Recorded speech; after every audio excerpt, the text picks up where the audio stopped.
Olá, com um pequeno atraso, eu estava participando de uma banca, mas estamos aqui para mais um Birosca News. Se você mora no Brasil, se você conhece o Brasil, bem-vinda e bem-vinda. Você conhece essa birosca em que a gente vive. Hoje eu vou falar de um julgamento recente do STJ que cria uma condição de proteção aos direitos fundamentais muito mais interessante do que aquele tribunal, que é o STF, teoricamente guardião da Constituição.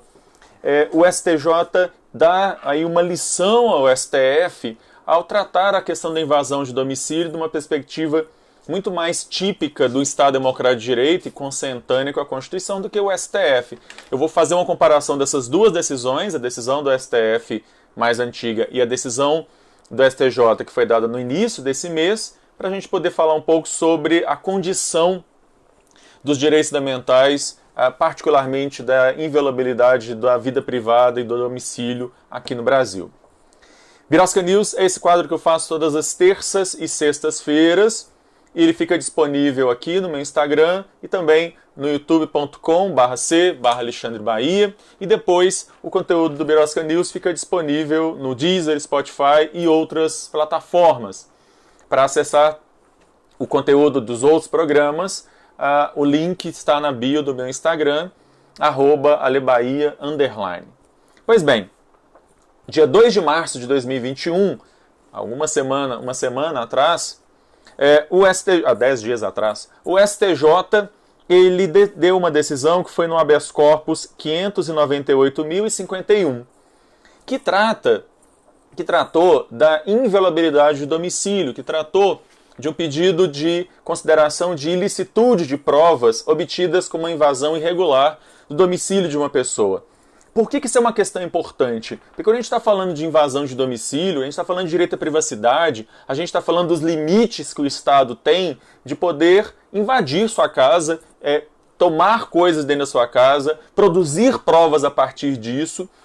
Os ministros do STJ vão chamar a atenção, especificamente no caso de tráfico de drogas, 91% de todas as prisões de tráfico de drogas no Brasil se dão a partir de invasões de domicílio sem ordem judicial. A gente sabe que é possível ter invasão de domicílio em caso de flagrante. No entanto, a questão da configuração do flagrante é sempre muito problemática nos nossos tribunais. Isso porque, em 2015, o STF, no recurso extraordinário 603.615, o STF deu uma decisão extremamente problemática. E pior, essa decisão é uma decisão com repercussão geral, o que significa que ela tem que ser observada por todos os juízes.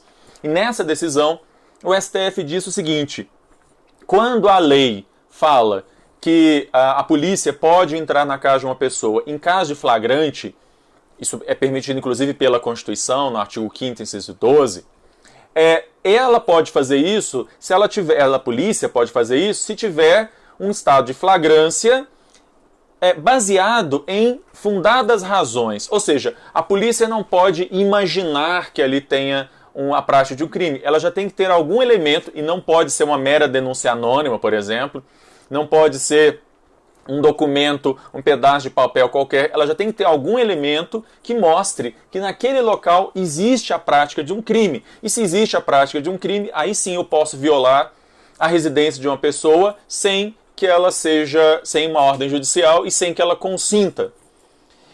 O problema dessa decisão do STF é que ele vai estabelecer que a polícia pode entrar na casa de uma pessoa, invadir a casa dessa pessoa, vasculhar a casa dessa pessoa, sem que ela tenha essas fundadas razões antes.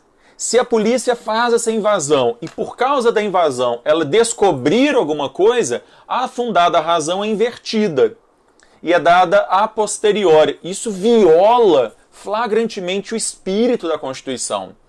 O STJ, nesse sentido, dá uma aula de direito constitucional ao STF ao julgar esse habeas corpus, que infelizmente não é de cumprimento obrigatório pelos demais tribunais, infelizmente, mas o STJ dá uma interpretação muito melhor, muito melhor a Constituição.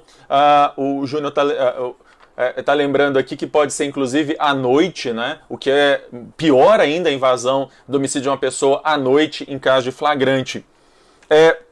O que o STJ decide? Em primeiro lugar, só pode haver invasão de domicílio de uma pessoa, mesmo em caso de flagrante, sem o seu consentimento, se for em caso de flagrante ou for em caso de prestar socorro. Esse consentimento, então, ele precisa ser expresso. Esse consentimento precisa ser claro. E é um ônus do Estado provar que houve consentimento. Porque se não houve consentimento, ele vai ter que se fundar num estado de flagrante e com fundadas razões. Em segundo lugar, o STJ então vai dizer o seguinte: toda autoridade policial, ao fazer esse tipo de incursão na casa de uma pessoa, ela deve registrar toda essa operação em áudio e ou vídeo. De tal forma que depois que é encerrada a operação, essa pessoa que teve sua casa invadida poderá usar esse áudio e esse vídeo para questionar a legalidade, para questionar os atos que foram praticados ali, porque a gente sabe muito bem, e isso também é levantado na decisão do STJ de maneira muito interessante, que existem pelo menos 2 Brasis aí. A invasão da casa de uma pessoa em determinados bairros da Zona Sul das grandes cidades desse país acontece de forma absolutamente diferente da invasão de domicílio acusação dos mesmos crimes nas favelas e comunidades de periferia. A gente sabe muito bem disso. E é justamente contra isso que o STJ vem se insurgindo para dizer que as polícias dos estados, e inclusive a Polícia Federal, terão 1 ano para se adaptar e implementar medidas para que se exija um consentimento por escrito e ou que toda operação de invasão de domicílio ela precisa ser filmada e guardados o áudio e o vídeo durante todo o processo que se seguir, para que essa pessoa que teve sua casa invadida possa exercer o seu direito constitucional de se defender. Ora, a última vez em que nós tivemos invasão de domicílio dessa forma genérica, como o STF acaba permitindo, foi durante a ditadura militar, né? E isso é algo extremamente problemático. O José Nunes, inclusive, que me trouxe esse caso, obrigado, estou agradecendo aqui publicamente a ele, né? Porque esse caso ele é extremamente importante, é um precedente extremamente importante, e é esse precedente do STJ que deveria ter tido repercussão geral, né? E não essa decisão do STF que acaba vulnerabilizando as pessoas, e é claro, né? Acaba vulnerabilizando as pessoas de baixa renda, de periferia, das favelas desse país, porque é óbvio que na hora de fazer a invasão, a gente tem imagens sobre isso, no final do ano passado, num bairro de Zona Sul de São Paulo, em que um marido ele foi acusado de estar batendo na esposa, e aí a polícia foi chamada, e a polícia fica ali do lado de fora, e esse homem vai falando cobras e lagartos para o policial. Em nenhum momento a polícia agiu, como infelizmente a gente sabe que agiria, caso fosse numa comunidade de periferia, e inclusive sem qualquer registro disso. Eu fico aqui, dou meus parabéns para a 6ª turma do STJ e espero realmente que essa decisão não seja algo isolado, que na verdade ela se torne aí o paradigma em substituição à decisão que hoje é o paradigma do STF a esse respeito. Muito bem. Eu agradeço a todas e todos que estiveram aqui, os comentários, a audiência. Hoje eu vou fazer bem mais curto do que na terça-feira. Na terça-feira a questão era um pouco mais complicada, eu acabei demorando muito. Se você gostou desse conteúdo, curta e compartilhe.